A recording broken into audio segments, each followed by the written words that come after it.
여러분 안녕하세요. 나눔튜브 시간입니다. 오늘은 족저근막염의 자가관리에 대해서 이야기를 해보도록 하겠습니다. 우선 족저근막이란 발 뒤꿈치뼈, 그러니까 여기 있는 종골에서 시작해서 발가락의 기저부까지 이어져 있는 이 그림에 보시는 노란색으로 표시된 부분, 이러한 형태의 강한 섬유성 조직을 뜻합니다. 이 족저근막에 염증이 생겨서 발 뒤꿈치 주변으로 통증이 발생하는 질환을 우리는 족저근막염이라고 이야기를 합니다. 이 족저근막염의 증상은 첫 번째로 발 뒤꿈치 주변으로 통증이 있고, 두 번째로 아침에 일어나서 첫 걸음을 내디딜 때 심한 통증을 느낀다고 합니다. 이것은 밤 사이에 염증 부위가 굳어져서 나타나는 현상으로 시간이 지나면 차츰차츰 좋아지는 특징을 가지고 있습니다. 그리고 오랜 시간 걷거나 또는 서 있을 경우에 그 증상이 점점 심화된다고 하고, 일정 기간을 두고 점진적으로 증상 자체가 증가하는 특징을 가지고 있습니다. 또한 발 뒤꿈치 통증 때문에 걸음을 제대로 걸을 수 없는 보행장애까지 나타날 수 있다고 합니다. 일반적으로 이야기하는 족저근막염의 증상은 등산이나 조깅과 같이 발 뒤꿈치에 무리를 주는 활동들, 두 번째로 하이힐을 오래 신거나 발에 잘 맞지 않는 신발을 신는 경우, 그리고 마지막으로 비만이나 과체중 정도를 이야기하고 있습니다. 하지만 이러한 원인들은 어느 정도 영향을 준다라고 이야기할 수는 있지만, 딱 등산 때문에 아프다, 혹은 체중이 많이 나가서 아파요 라고 이야기하기에는 조금 애매한 부분이 있습니다. 왜냐하면 족저근막염에 걸린 사람들 중에서도 등산을 하지도 않고 체중이 많이 나가지도 않으며 하이힐을 신지 않는 경우도 있으며, 반대로 등산을 즐겨 하고 체중도 많이 나가고 발에 잘 맞지 않는 신발을 즐겨 신는 경우에도 족저근막염에 걸리지 않고 건강하게 살아가는 사람이 많이 있기 때문입니다. 따라서 이러한 원인들은 족저근막염에 걸릴 확률을 높일 수는 있겠지만 정확한 인과관계를 설명하기에는 불충분하다는 것입니다. 자, 그렇다면 이 족저근막염은 왜 걸리는 것일까요? 무엇 때문에, 도대체 왜 내 발바닥을 이렇게 괴롭히고 있는 것일까요?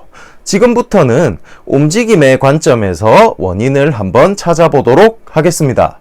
우선 족저근막의 모양부터 다시 한번 보시죠. 우선 이렇게 발 뒤꿈치부터 발가락의 바로 아래까지 발바닥 전체를 덮고 있는 이러한 형태를 가지고 있습니다. 그리고 이 족저근막은 비수축성 조직, 그러니까 우리 근육처럼 늘어났다 줄었다 늘어났다 줄었다 하는 수축성 조직이 아니라 인대와 같이 늘거나 줄지 않는 비수축성 섬유성 조직이라고 하는 것입니다. 그런데 발의 모양이 이렇게 변해 있으면 족저근막에 어떠한 변화가 일어날까요? 이러한 발의 모양을 회내된 발 또는 엎침된 발, 영어로 pronated foot이라고 이야기를 합니다. 발은 족궁이라고 하는 해부학적 형태를 가지고 있습니다. 발 안쪽에 오목하게 들어가 있는 부분 있으시죠? 이 부분이라고 생각하시면 되고, 그림에 표시된 아치 형태의 모양을 족궁 또는 발아치라고 이야기를 합니다. 하지만 이렇게 발이 엎침되게 되면 족궁이 낮아지게 되고 발바닥에 있는 족저근막이 늘어나는 스트레스를 받게 됩니다. 반복해서 말씀드리지만 이 족저근막은 늘린다고 늘어나는 그런 놈이 아닙니다. 하지만 발이 엎침된 상태로 계속 활동을 하게 되면 족저근막에 부착하는 발 뒤꿈치 주변으로 스트레스가 집중되게 되고 결국 그곳에서 염증이 발생하게 되는 것입니다. 실제로 정상적인 발과 엎침된 발의 족저근막의 모양은 이러한 차이를 보여주게 됩니다. 자, 그러면 이 잘낫지 않는 족저근막염을 어떻게 관리해주면 될까요? 지금부터는 자가관리 방법에 대해서 이야기를 해보도록 하겠습니다. 첫 번째로 장단 비골근 마사지입니다. 무릎의 바깥쪽에서 살짝 아래로 내려가시면 툭 튀어나온 뼈가 만져지는데 이것을 비골두라고 합니다. 이 비골두를 기준으로 약 3손가락 정도 아랫방향으로 내려가셔서 이렇게 손가락을 앞뒤로 움직이면서 마사지를 해주시면 됩니다. 이때 손끝에 근육이 툭툭 걸리는 느낌이 나시면 위치를 아주 잘 찾으신 겁니다. 두 번째로 종아리 근육을 풀어주세요. 종아리 근육에 문제가 생기면 통증이 발바닥 쪽에서 나타나게 됩니다.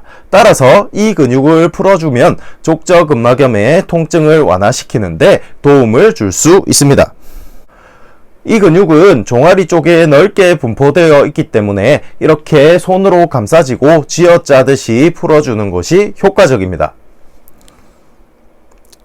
그 다음으로 가장 중요한 관리 방법이 바로 아치 서포트라고 하는 것입니다. 시중에 족저근막염 관련 상품들을 검색해 보시면 주로 통증이 있는 발 뒤꿈치, 통증이 있는 발 뒤꿈치를 지지해주는 패드 종류들이 많이 나와 있습니다. 지면과 접촉하는 것을 막아서 통증을 경감시켜주기 위한 제품들입니다.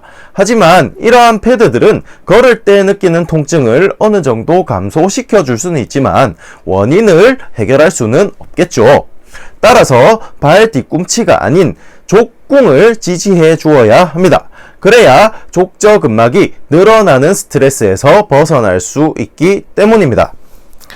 이 부분이 아닌 이 부분을 지지해 주셔야 합니다. 시중에 나와 있는 제품을 구매하셔도 되는데 제가 알아보니까 가격이 만만치가 않더라고요. 그냥 집에 있는 두꺼운 종이를 접어서 신발 밑에 넣어서 족궁을 지지해 주셔도 됩니다. 조금 불편해서 그렇지 효과는 똑같으니까 그냥 그렇게 이용하셔도 상관이 없습니다. 손재주가 좋으신 분들은 천에 솜을 넣어서 끼워서 만들어 쓰시기도 하더라고요.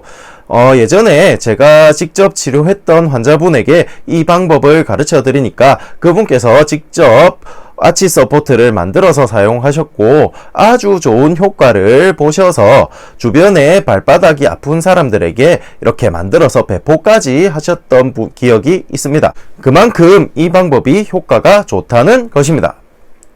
자, 이렇게 오늘은 족저근막염의 정의, 원인, 그리고 관리 방법까지 이야기를 해보았습니다. 영상이 마음에 드셨나요? 마음에 드셨다면 구독과 좋아요, 알림 설정까지 부탁해요.